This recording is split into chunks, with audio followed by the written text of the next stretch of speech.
Hello again, everybody, and welcome to another episode of Fun and Games Podcast. I'm Jeff Moonen. And I am Matt, a.k.a. Stormageddon. And you're listening to episode 62. And this episode, we wanted to talk a little bit about some of the smaller experiences in modern gaming, in indie gaming, given that things don't necessarily have to have a big physical release, or there's no, rhyme or reason of having to push the bleeding edge of graphics, of technology. People can just, there's a little more acceptance of design choices within games and the experiences we get from that. Yeah, what made me think of talking along these lines is the fact that we're rapidly approaching, if not have already approached, the peak of graphical fidelity. Like the PS5 and whatever the next Xbox is, since those are the ones in talks right now. I think it's the Scarlet currently. Like they'll look great. They look impressive, but I don't know how much more real things are going to look. That we're pretty much up against that wall at this point. I'm sure that'll change. But like now, realism is pretty real at this point. Like the most recent trailer for Last of Us 2 that they just showed this week, topical, looked pretty damn realistic and impressive, especially compared to the PlayStation 3 version of that game. Yeah. But that said, a lot of consoles, we've talked about Steam libraries and indie games before, but I think what's really interesting is because we can't really push that much further, we're relying more on the content of games as well as the purpose of games to define what those experiences are going to be going forward. And also what really inspired this conversation is that I've been obsessively playing Untitled Goose Game by House. Honk. Which for those of you who do not know what that is, it is a stealth in the vein of Hitman style game. I'm not kidding. Where you play a goose wreaking havoc in a small English village, but like stealth, disguise, hiding, taking things with a lot more room for trial and error. And like, had you told me a year ago that this was a game I wanted, I'd be like, what are you talking about? That sounds ridiculous. But after the first trailer, I was like, oh my god, this is going to be magical. I'm going to get to harass people as a tiny annoying goose, and it has lived up to the hype. And what's funny about it is, at least at this point, I'm 3 chapters in, not much of a story. You're a goose, you have a to-do list somehow, and you're bothering these humans. That's about it. And yet I have as much fun with that game as another game I'm playing concurrently, the remake of Link's Awakening, which is also a lot of fun and I'm loving. And that got me thinking, like, by all means, what I look for in games that I could tell you off the top of my head, Goose Game, of the Untitled variety, shouldn't appeal to me at all, and yet I love it. And I wondered why that is. Yeah, it is sort of curious. And I think some of it is, well, in what you were talking about with how much better can graphics get. I mean, it can always get better, but it also means that the development costs that go into the level of graphic fidelity that we expect from cutting edge graphics gets higher and bigger and greater, which leads to huge development cycles and big teams and crunch and all sorts of stuff we've spoken of in the past and will in the future. Whereas smaller groups, smaller teams, smaller visions, whatever, which is not greater or lesser, simply scope, requires very deliberate choices in what sort of experience you bring. And it's very interesting that while certain technological aspects evolve, whether it is a matter of how a game is controlled or certain graphic shortcuts aren't accepted anymore. PS1 was great when it first came out, but if you controlled the camera with the shoulder buttons and had that low of a polygon count as a selling point, I don't know how well it would sell these days, but the experiences, those don't necessarily change in quite the same way. And I think something funny about Untitled Goose Game, I haven't played it yet, I'm very excited to when I finally buy it, is the fact that it seems like a long-form arcade experience. Mm-hmm. Yeah, that's pretty accurate because you're kind of just ticking off tasks and doing one thing at a time. Right, and since we don't necessarily have the same old arcade experience, yet there's a lot of great games that come out these days, recently and in years past, and I'm sure in the future, that are more reminiscent of an arcade style experience. Something that I've been playing very recently is it's came out a little while ago, is the Devolver Digital game Downwell. Mm-hmm. And I got it because I already had it on PlayStation Network, but due to a Google Play Store issue, they for a day made it free. And yeah, I'll play it on the subway. It's great.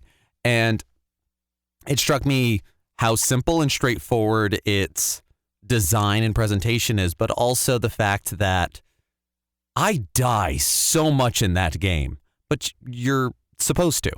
It's an arcade experience. It's not you couldn't get past this boss, you can't get any further. You do a little better each time, and it's built and baked into that. I feel like, from my observation of Untitled Goose Game, it's a game where, yeah, you're gonna do things wrong a couple of times. There's no one way to get it right. You're just being a horrible goose. Yeah, that's definitely the scope of it. And also, I think what's interesting about games like that, this arcade experience, and not just relying on narrative and graphics, which we've talked about at length before, is that it puts you in a different frame of mind to view these games as well. I mean, also for me, what's interesting is there are certain games, like you were talking about the PlayStation generation before, that has proven to hold up worse than games that came before it, because the style and design of pixel art still looks good, because they're not going for realism, they're going for a specific art style. Whereas the generation of PlayStation games, those have aged more poorly because they are going for realism to a degree.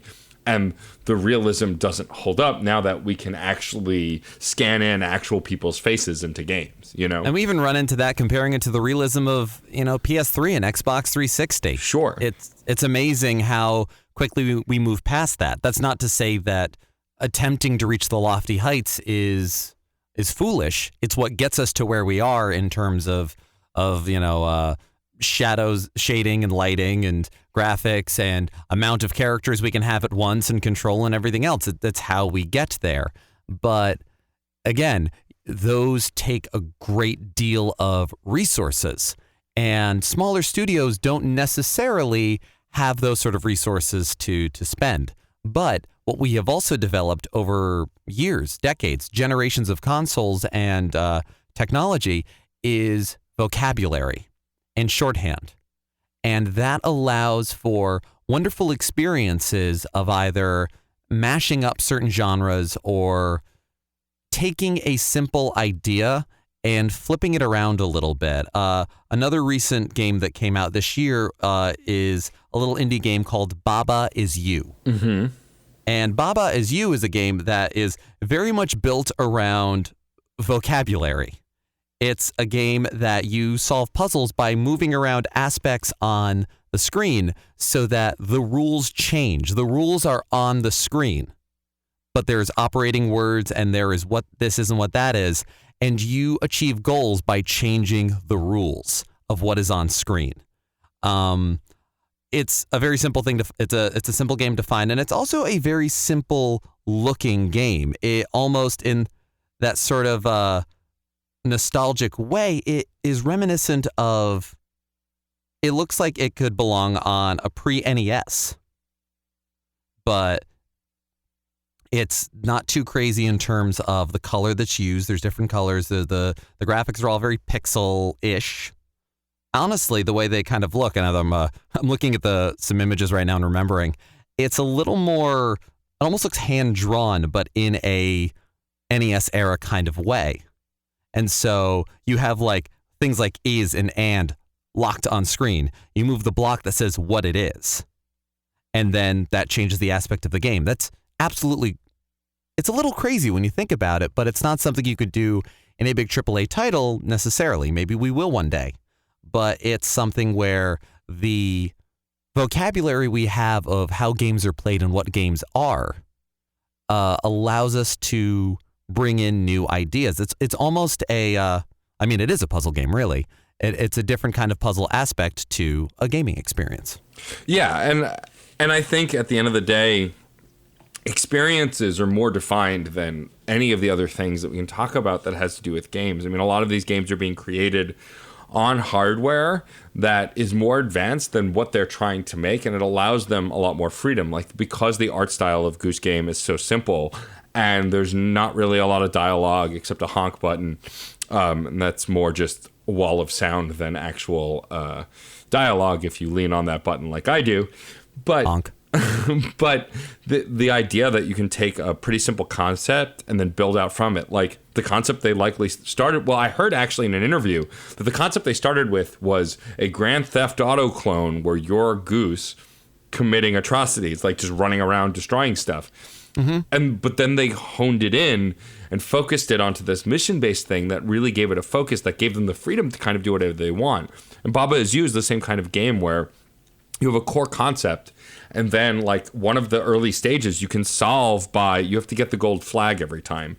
You can change the word Baba Is You and swap it with Lava Is You, or Baba Is Lava, and then you become the lava and move, like, that's blocking your path, and move it towards the goal and get it. Like, and it's that kind of outside the box thinking. Like, I'm sure there are right ways to solve the puzzles in Goose Game and like complete your tasks, but you can also just kind of fumble around till you get it right, because there's no hard game over or reset for that. Or in a game like Baba Is You, there's a reset button, so you don't get bogged down in the game overs and the failings. It's more about trying and trying and trying and trying until you complete it, which lends to that kind of indie arcade experience. Right, and it makes for a tighter experience. I feel like, from what I've heard and what I've read of reviews thus far, Untitled Goose Game is not a very long experience, maybe 6 hours, 8 hours. Right. And I don't know if I'd want to be a horrible goose for 80 hours. Right, exactly.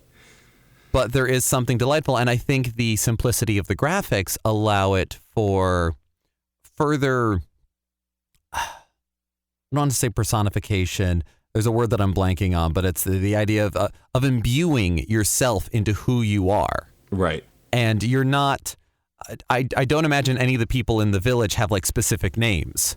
Not that I can tell, no. It's not important. The goose doesn't know your name if the goose is bothering you. Yeah.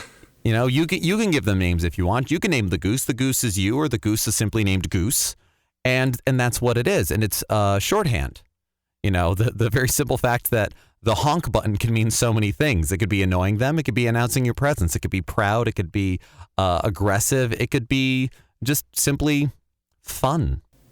Yeah. And yeah. And the fact that it doesn't have these hard rules, like the opening of the game teaches you the controls, and then you just do as you will to solve these puzzles, these stealth missions. And what's really interesting about a lot of modern indie games especially is that there's less hand-holding. There's more freedom to play these games however you want. And whether they're difficult or not, I mean, we've talked about the Dark Souls series a bunch. The reason so many people love that game is because they let you loose in this world. Like, they sort of teach you the controls very early on, but for the most part, it's like, here you go figure it out. And that's kind of, I think, what's a more defining and engaging experience for a lot of games.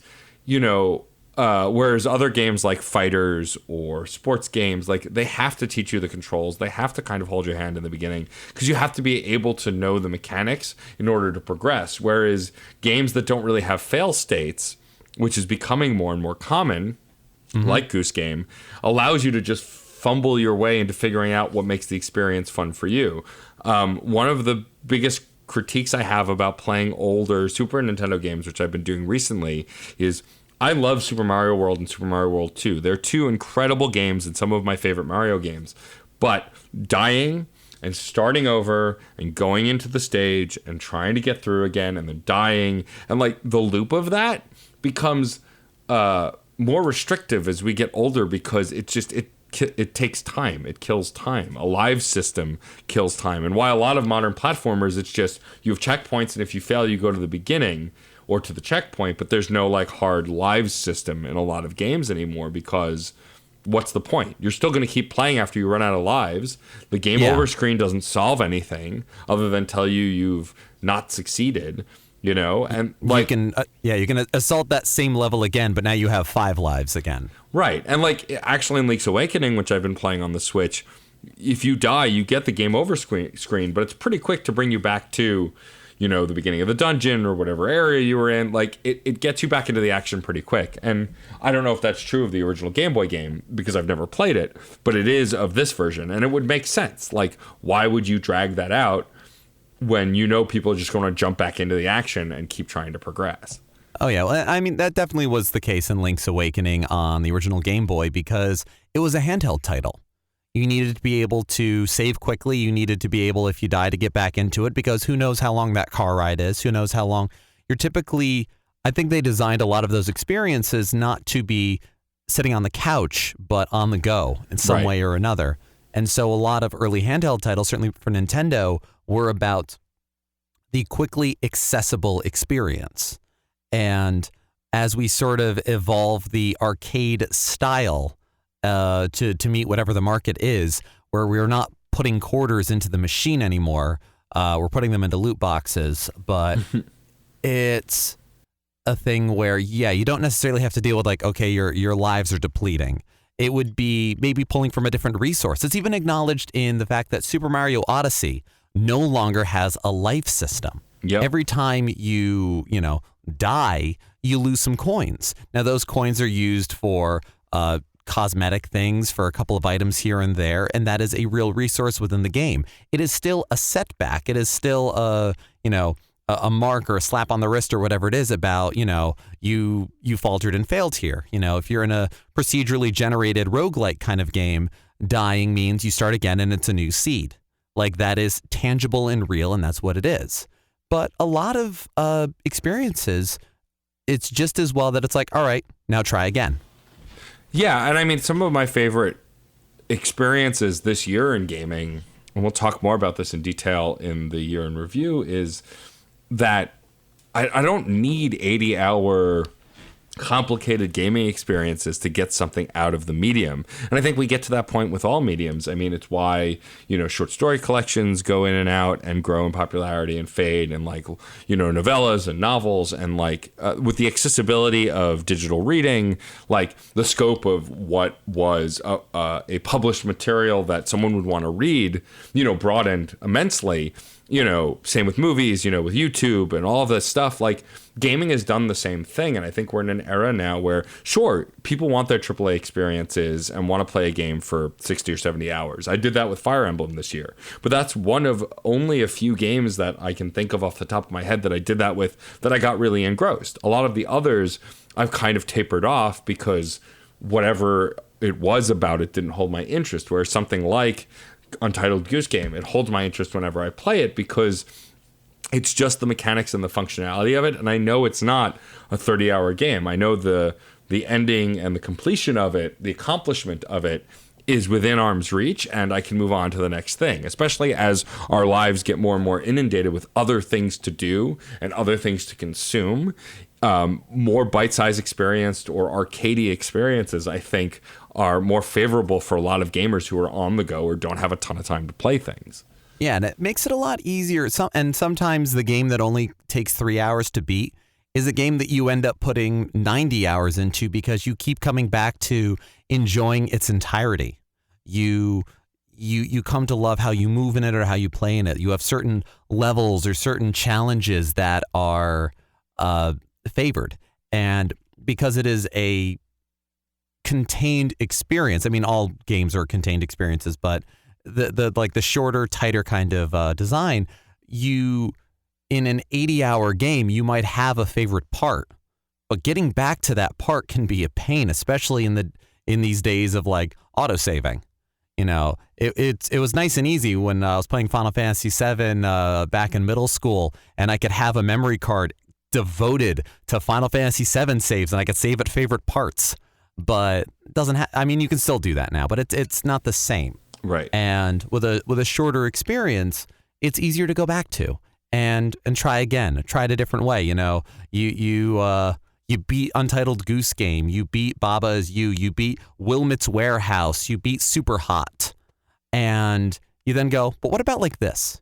And you do it again. it's nice and easy to go back to, rinse and repeat. And it feels less like, starting a new Dragon Age Inquisition file is an undertaking. Yeah.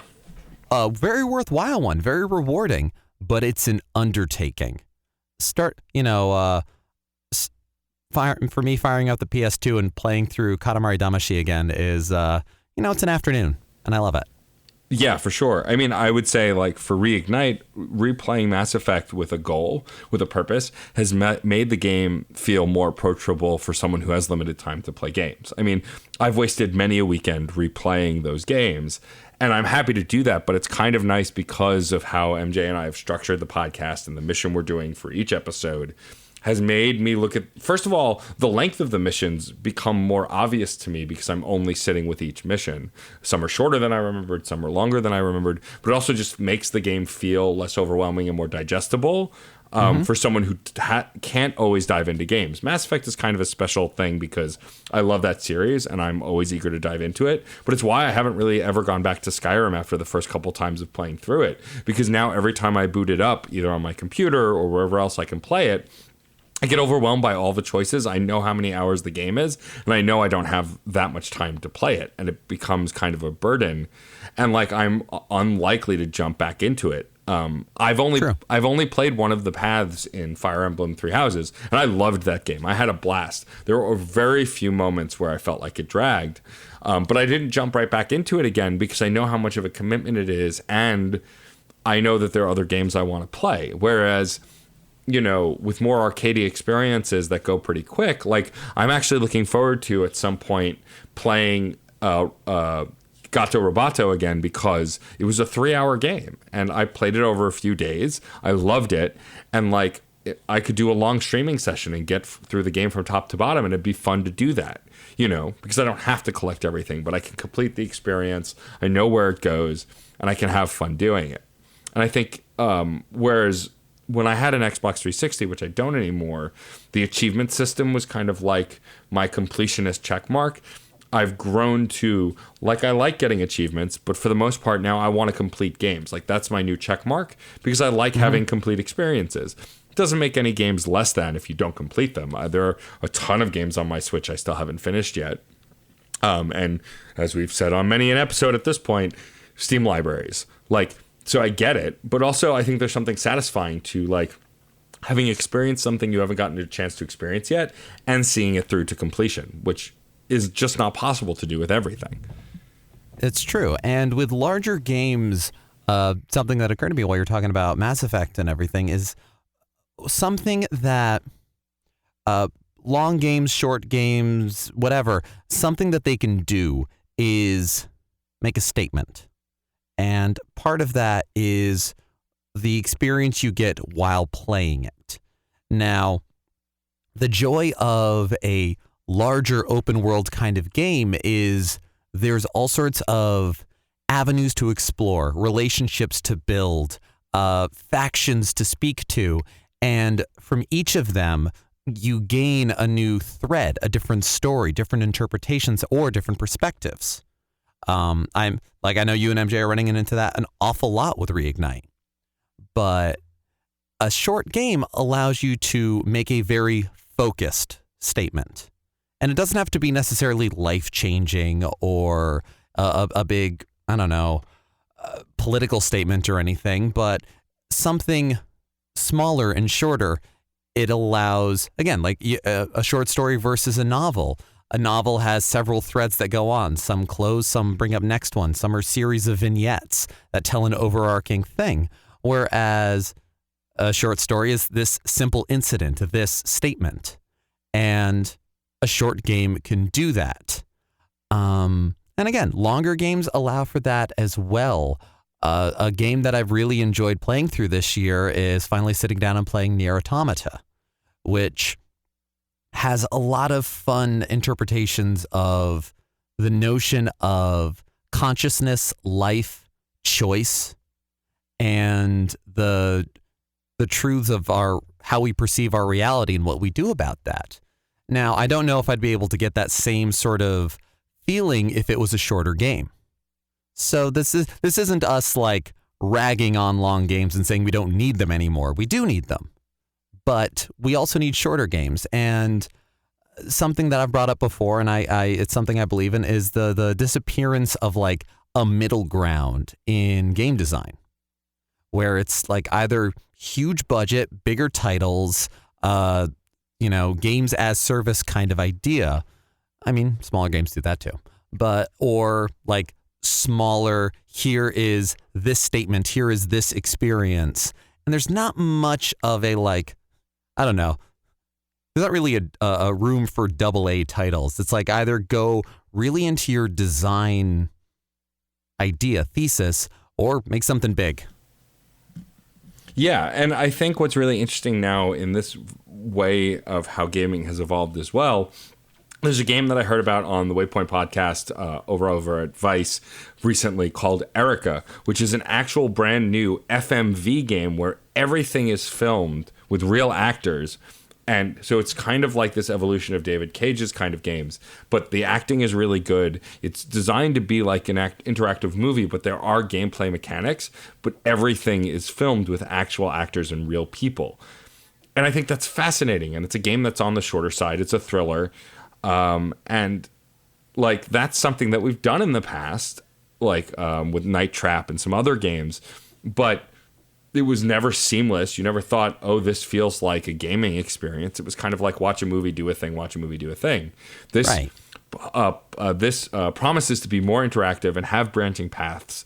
And I think that's really fascinating. And a reason whereas a game like that, I might not have been interested if it were just a Silent Hill kind of game, because the thriller is using real actors. That fascinates me because I might be able to relate to it or interact with it in a way that's like a 20-hour Silent Hill game I might not. That's true. And it allows for, well, and certainly something like a horror game or a thriller game, a shorter experience can be kind of wonderful. Yeah. Because you don't necessarily have the idea of, look, you're not going to be in a multi-disc game, you're not in the final dungeon. There's still 2 more discs. Right. But if it's a 1-hour game, a 20-hour game, whatever it is, not knowing exactly when it's going to end or how it's going to, like at what point we can conclude here, allows for a greater investment of what comes next. I'm trying to remember, there was a web game that was, or like a freeware kind of game that was it a few months ago, or am I just old and it was last year? But it was one of these sort of games that it was, you were watching footage of a room and it would periodically like shift time, and all you could really do was move the camera around and watch. And what you saw and what that was affected the experience. Oh, interesting. I of course did not play it. That's terrifying. Yeah, totally. But I don't think it was, I think it was like a 1-hour experience at the most. Like it wasn't something super long, but it was something you played. It was a game. It was interactive. There was ludonarrative aspects to it. But it didn't have to become the kickoff of some massive adventure. It could simply be an incident. And some horror games allow you stuff like, Left 4 Dead, where you are just reveling in the world and the craziness of it all. And other times where it's like, this is this evening, this is this weekend, this is Five Nights at Freddy's, or whatever it is. Right. You can make it as long as it is scary. Sure. I mean, Five Nights at Freddy's is actually a really good example. For the most part, that is a very arcadey game where you have to get through 5 nights, and then there's a 6th night and sometimes a 7th night. But like, you just have to get through that moment. And once you get through that moment, there's a celebration, the clock strikes, whatever it is, I think it's 6 a.m. or 7 a.m., I forget. And then you move on to the next stage, and it gets harder and it gets more scarier. Five Nights at Freddy's is a game that I don't think could have existed a decade ago or 2 decades ago, because that's not what we were looking to do with video games at that time. The video game, the loop of a game was very much more focused on mechanics and doing the thing and getting the reward, more or less. Yeah. But as we've grown the genre, people have been able to get a lot more experimental, and I really welcome that, and I think that's in a very big way the future of video games. It's why Steam and the Epic Store and the eShop all have a ton of games, some considered shovelware and probably are, but also tons of indie games that you might have never played in the past because for whatever reason they didn't interest you, or you didn't want short experiences, or you crave those AAA experiences. But I think a lot of people are now, especially new gamers who came in the Wii generation, where games were sometimes just about hitting a ball or doing a thing or playing a mini game. Like, how you interact with games are very different. Yeah. All of us who grew up playing RPGs, we would say that gaming was all about the long experience and the overarching narrative and leveling up the characters. But the reality is that's not the only thing that those kinds of games have to be. I shouted out several times on the show, and I'll do it again. Shadows of Adam, made by Something Classic, is a great RPG because it feels like the old school SNES RPGs, but the content progresses in a way that it feels like what we were talking about before with Baba Is You and Goose Game, where you can get through an area in probably 30 to 40 minutes with the boss and all, and move on to the next part of the story, in bite-sized chunks. You're not like waiting to press the save button so you can turn it off after you've gotten off the train at your stop. That never really happened because it was created with this idea of taking old media with new mechanics and new momentum. And I think that's a really interesting way of shaping things that have been done a certain way before. Yeah, because one of the big things about what makes a game enjoyable is how you feel while interacting within the world of that game. Sure. The Nintendo's design philosophy of it has to be fun with that, like just moving around as the character, to play as Mario, it needs to just be fun moving around as him with no goal in mind. Now we'll put in goals so you enjoy the entire experience. In a long form RPG, that sort of enjoyment comes from the satisfaction of overcoming the obstacles that are thrown at us, devising strategies, and becoming smarter about how the world works, but also growing stronger within the world and getting to see our progress in times when we would go back to the beginning areas of a game and get to stomp all over those who gave us trouble. It is not the only sort of experience, but it's one that people very much enjoy, myself included. Whether it is the notion of feeling helpless, the notion of feeling powerful, of feeling all sorts of things. Also, a quick sidebar, I found the name of that short horror game. It is called September 1999. Okay. And it is free on Steam. And the game is exactly 5 minutes and 30 seconds. Huh. Yep. Interesting. There were actually a bunch of games that were covered on indie websites of, there's this one horror game where you find someone's phone. And it's all done through apps. Like, it's set up to look like the front face of a phone, upright rectangle. Yeah. And you interact with apps. You chat with unknown persons, and like that kind of stuff. Also, again, because technology couldn't do, like phones couldn't do that before. Now that they can, designing a game based around that framework is a no-brainer. It feels like, which is really interesting to me. Going back to what you were talking about feeling good moving as the character. I mean, I think some of my favorite indie titles, that's where it all starts. Like the reason I love Shovel Knight so much, and I like Untitled Goose Game so much, or even more mainstream titles like Link's Awakening, like moving as the character first and foremost, pressing one of the buttons to do a thing, whether it's honking or swiping with your sword. Like if that feels good, the rest of the game will feel good. And like, I remember I can't remember who it was, but someone was complaining about how in Link's Awakening, the only downside about the game is it feels like you're slow to get rupees. And like the bow takes forever to get because you just have to buy it out of pocket. Mm-hmm. But, and I get that. Like you don't get rupees in Link's Awakening as much as you do in a lot of other Zelda games I've played. It's totally apparent. However, when I'm running around as Link, bopping around on my short little legs, cutting down plants is so tactilely fun that like I just run across fields murdering lawns everywhere and getting rupees. And so I never felt that way. Yeah. Because I like doing the simple thing of cut the bush and get a rupee. And so like I just run through areas, often back and forth, just cutting stuff down for minutes because it's fun. and I happen to get rupees as I do it.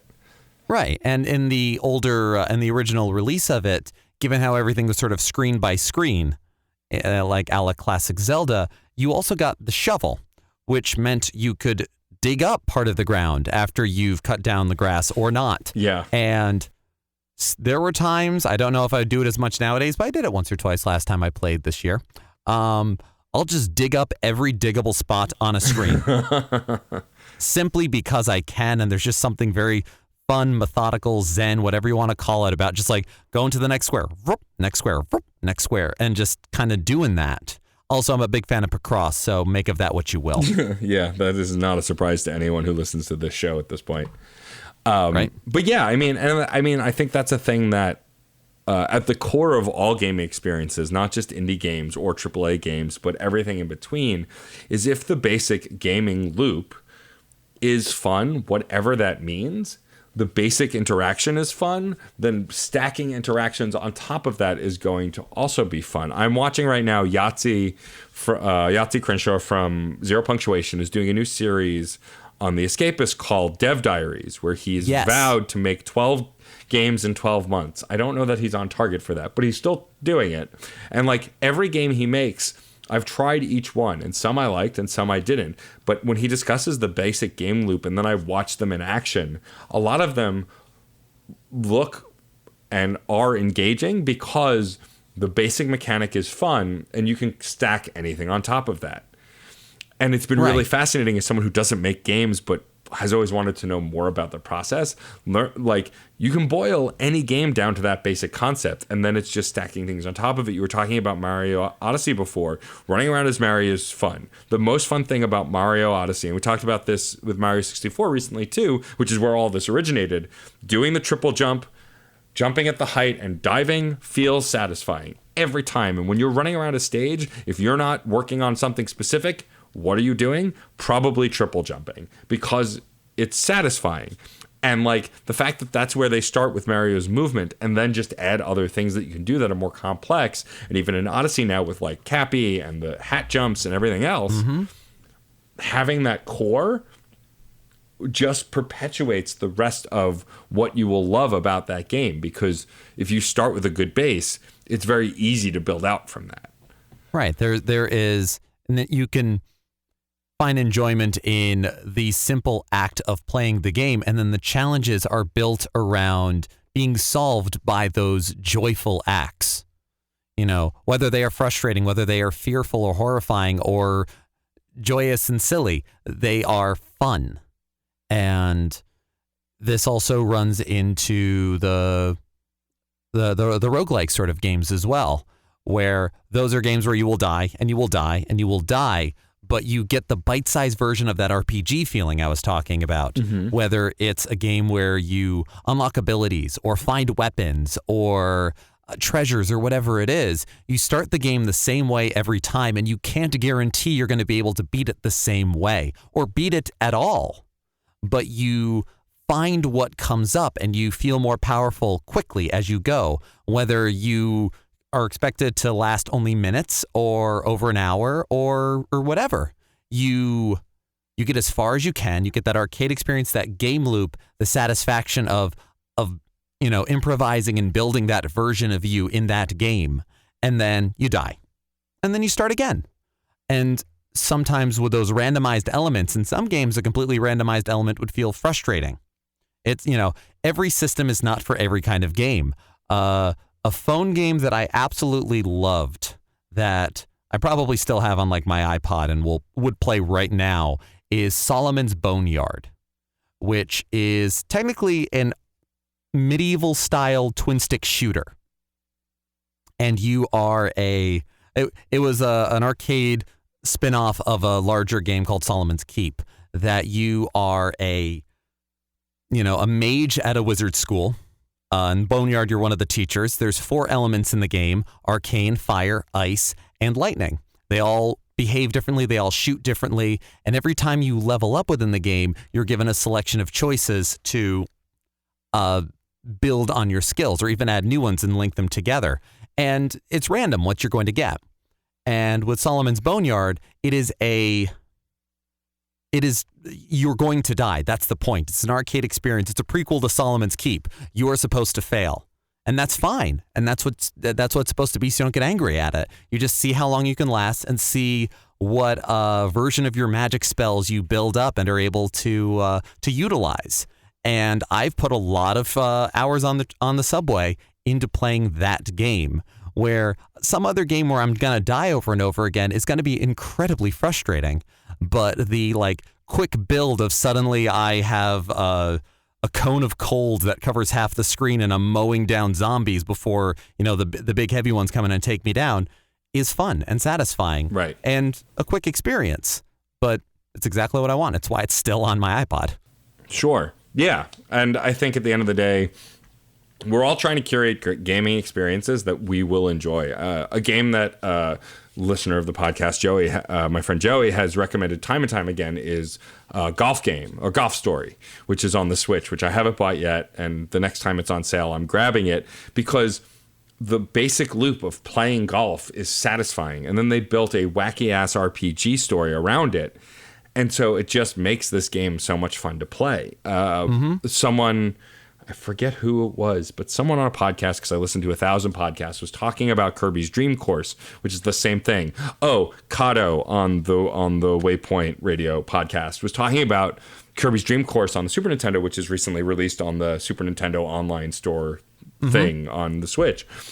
And that's satisfying to play because it's so well designed that just sending Kirby flying to destroy enemies and sinking him into a hole when the last enemy becomes a hole to win is so satisfying. And then just building the course around it, this game that is not super complex to learn but is more complex to master becomes instantly satisfying because of how easy it is to maneuver the character and understand the mechanics.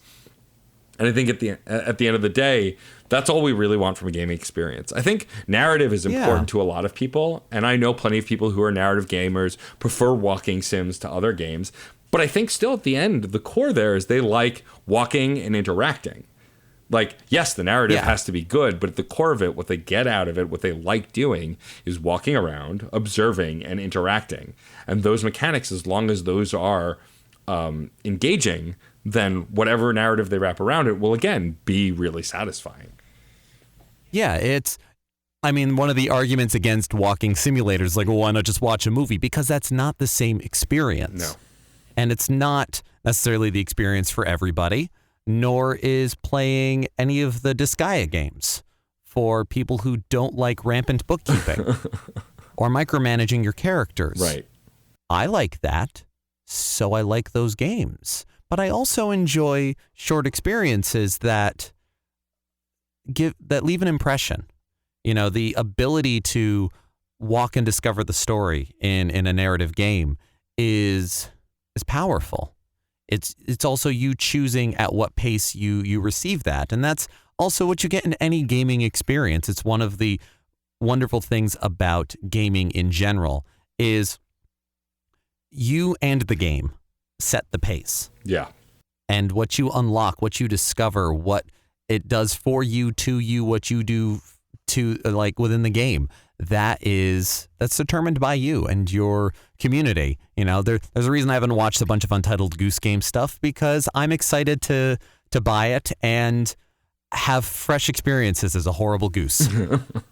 But that said, we often talk about our favorites, and I've got a couple of things I want to cover before we wrap up. But first, I think talking about our favorite game loops, our favorite base game mechanic. I'll start with mine, and I think yours might actually be the same, but we'll see. One of my most satisfying and favorite game loops, and why I was able to play Bloodstained on Switch, even though it chugged and had graphics issues and all this other stuff, is because the basic game loop of weapon, killing enemy, getting money and experience was crunchy and felt physical and tactile, and I loved it every time. And it's the same thing in Castlevania Symphony of the Night and a lot of the old school Castlevania games, because I recently got the Castlevania collection on Switch, is I love the game loop of attacking an enemy with a weapon, the enemy dying, and me getting money or experience, and then doing it again, because it feels super tactile and immediately gives me a reward or gives me a sense of satisfaction. And so it could be any of those games. I think I'll just say for my favorite, Symphony of the Night, the combat in Symphony of the Night and the way it felt to kill enemies was super satisfying to me and made that one of the best games ever because it was that plus everything else that game had to offer. Nice. That's true. I think mine is similar. There's a few other ones that like in particular I enjoy, but let me give my version of that. Sure. I do love Symphony of the Night, and I do love Bloodstained, but I think even more than that, the one that really got me was the Sorrow duology, the Chronicles of Sorrow, Aria of Sorrow, Dawn of Sorrow, because that was what introduced the soul collecting system, which Bloodstained did beautifully with the shards. That notion of like, all right, I'm going to, yes, it's a random drop. Yes, it's grindy. I like grinding sometimes. And this is a game that like, yeah, no, that's well documented. I enjoy that. But it's also the like, not just, all right, I've got 9 of this sword now. I can't carry any more of them. It's, I've maxed out this particular ability and I can seek out certain ones or I can change up how I play at any given time, as well as the fact that by that point in the like evolution of Igavania games, there was different tactile experiences for different weapons. Yeah. Something that could be said about Symphony is swords feel the same, the rods feel a little different. Like the main difference is range and abilities. But Aria of Sorrow, I would do specific kind of builds of the souls I would equip and the weapons I would have based on how I wanted to feel and how I wanted these things to come together. Like the big heavier weapons had a wind up and they could hit enemies behind you because you have to swing them over your shoulder. And so like it would allow a great deal of customization. So one of the builds I liked doing was what I called Thor. I used a big hammer. I had the up B soul that let me shoot lightning, the like shoulder button thing that let me float. And it was like this whole thing that was just like, I am now the thunder god and I am bringing down lightning and big hammer hits. And sometimes it would be quick stuff. And so it allowed for growth and satisfaction in all of its different forms. And that's something I've run into with Bloodstained as well. Sometimes I just want to be very fast. Sometimes it was equipping a whip and trying to do a more classic Belmont style, whether it was just trying to bulldoze everybody, whatever it was and is very satisfying. So yeah, I think I agree. I like that game loop. Before we wrap up, of course, we want to know what your favorite game loops are, or just your favorite simple game mechanics that really kept you engaged in games from the very start. I think it's interesting to talk about that, but I do want to take an opportunity to thank, I know there are at least several new listeners who we met at a video game con, and even though we did a whole episode at a video game con, I do just want to thank a video game con again for having us, and thank our new listeners for hanging out with us in person and tuning to the show after the fact. We are happy to have you as part of the conversation. Please join us on the Discord, which you can find at certainpov.com, or anywhere else on the internet where you want to shout at us about how you feel about games. We are happy to have you as part of this conversation. Yes. I also want to give Jeff an opportunity, and I'll do the same. We've both started streaming again more recently. Yes, we did. And we would love for you to watch either of us. We're also going to do some stuff together, hopefully in the coming months. But Jeff, why don't you tell our loyal listeners where they can find you on Twitch? My Twitch handle is not Jeff at all, and that's Jeff, Jeff, because that's easier for people to spell when I say it. I tried to put it under my own name, and I just had to keep spelling it for people. So I'm not Jeff at all.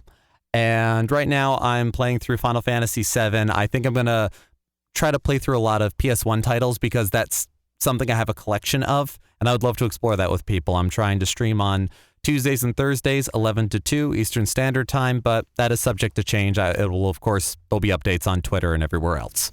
And of course, you can find me at twitch.tv/DJ_Stormageddon. I've been streaming for a little while now. I have hit affiliate in recent time, which has been really awesome. And thank you to all who have subscribed or who have interacted on my Twitch stream. I'm currently doing a series of Stardew Valley with my good friend Katie Bug. We are playing through it together because I am useless as a farmer by myself. We all are. I've recently played Untitled Goose Game, which I think I'm going to be playing more of, and I've been putting up to a vote on my Twitter feed what Super Nintendo games I should play. I will probably play the same one more than once, but I'm trying to make it through all of the Super Nintendo games that are on the Switch. I've so far played Super Mario World and Super Mario World 2 because no matter what I put, people want me to play Mario games, and that's just fine. They're great games. They are. I think the next poll, though, will not have a Mario game, so we'll see how that goes. There'll be write-ins. I don't know. We'll see what happens. But it's been really fun to play again. And also, really quickly, I will be participating in Extra Life 2019. This will be my 4th year participating in Extra Life and raising money for children's hospitals. You can donate through my Twitch page or on my Facebook page. There's a link in either place. On November 2nd, which is game day, I will be playing video games or just games of any kind, tabletop, any kind of game, for 24 hours straight from 8 a.m. on the 2nd to 8 a.m. on the 3rd. So please join me and donate. This is all for a really good cause. We have a team for a certain POV. Ben did it last year as well. And I think MJ has expressed interest as well as Jeff. So stay tuned for more on that too. But again, Extra Life 2019 on November 2nd. That's going to be really awesome and a lot of fun as I become sleep deprived trying to play video games. The way games are meant to be enjoyed. Right. But yeah, thank you so much, everybody, for listening. We look forward to arguing with all of you on Twitch chat, on Twitter, on Discord, in all of the places, because there's so many ways to talk about this. This is a conversation. Thank you for being a part of it. I'm Jeff Moonen. And I am Matt, a.k.a. Stormageddon. And happy gaming.